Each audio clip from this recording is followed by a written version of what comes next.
All right, so we're just finishing up a Saturday night run here. We'll go get a bite to eat. A nice little 2 a day in the gym this morning. And we've got a beautiful walk and run here. So finishing up a 3-mile run, a nice little Marine Corps type of shuffle, as I like to say. So motivated, avoidant, discard speech. While we walk, while we rest, all right? So we went through this discard. If you've been following my content, of course, I'm talking about the emotional execution.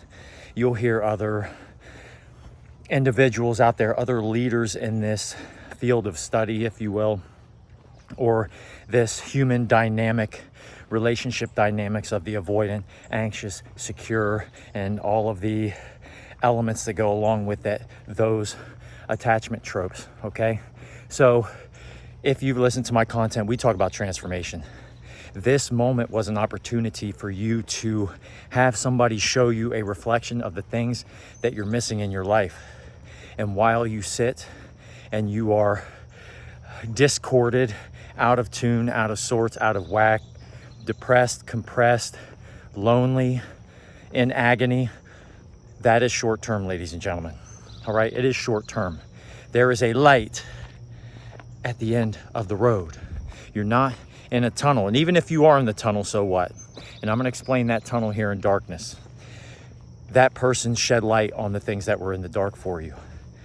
All right, whether you realize it now or not, as you endeavor on this journey of discovering what it was that actually happened, you're going to start hearing a lot of content with the same type of language. And you want to investigate that language and understand the power, the profound and powerful moment that was the discard. I like to keep in mind that if a person discards you, for example, and pulls that rug out just abruptly and you just free fall, that, in my opinion, if you truly seek that self-discovery by which you're going to unwind all of the unconscious things that have been holding you back, that led you to choose that partner to begin with, and I could be wrong about that, but upon investigation, that has been my experience with thousands of other people out there who have given their testimony.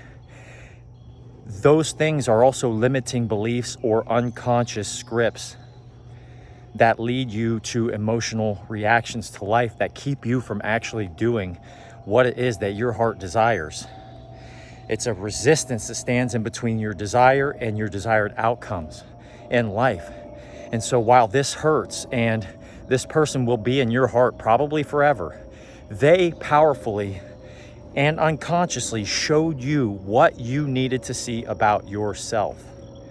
And it is upon you, you take it upon yourself to learn exactly what that was. The shame, the fear of intimacy. You chose the partner for unconscious fear of intimacy. Consciously, you may have chosen that avoidant partner because you seek validation, you fear abandonment or rejection. Now that person rejected you and showed your ultimate fear. Now, what needs to be understood is we attach to these things. And I'm going to mention something as I have my headbuds in here. I was listening to an artist, Mad Villain, MF Doom, Mad Villain. Look into him. He wears a mask. Now he's deceased, unfortunately. I have my theories, but I listened to MF Doom and I really enjoyed his philosophy on his image. Wearing a mask means that essentially he could remove all external identities and simply project and create his music or his express himself to the public, to the masses, or whoever wanted to listen that would resonate with his music, barring all identities that we tend to emotionally attach to. We give meaning, emotional meaning to so many things, and that would include this avoidant person. When you're able to learn about detachment, you're able to sit with that emotion itself, taking time to identify the feelings, where they're located, give it a color, slap it right, slap a name on it, do whatever you have to do. But essentially, we're learning to sit in discomfort with those emotions, because oftentimes we get into these relationships to avoid these type of emotions. The avoidant person was regulating their nervous system through you. and most likely had other relationships of some sort, triangulating other men, for example, or women, or whatever the case. You never know. And I'm not sitting here making these folks to be bad people. They are just like you and I.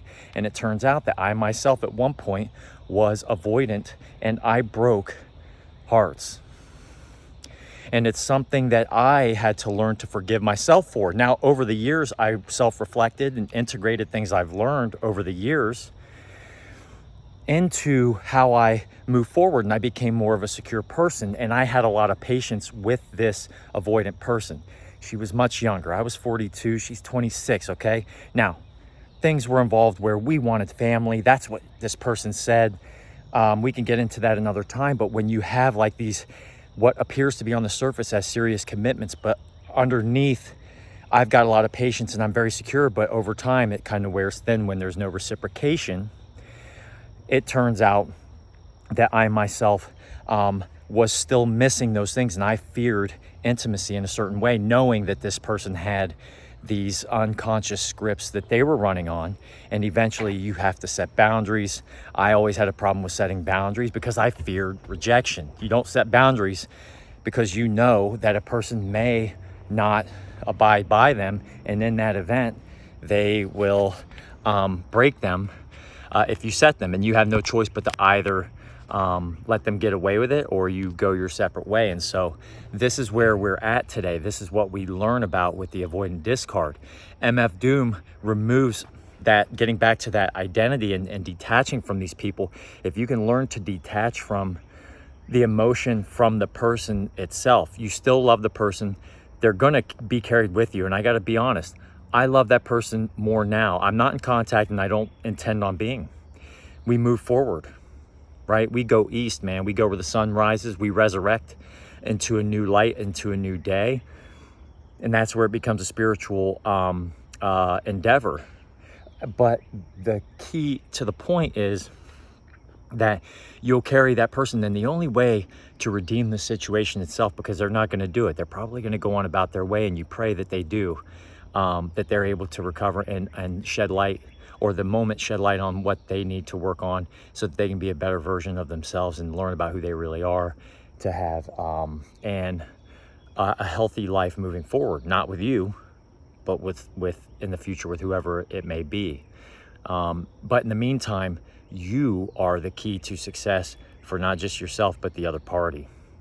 And it's up to you to be the best version of yourself and to represent humankind and essentially God, to be the highest version of yourself, because this is your opportunity to grow immensely. The avoidant discard is an extremely powerful and profound moment, as I always like to say.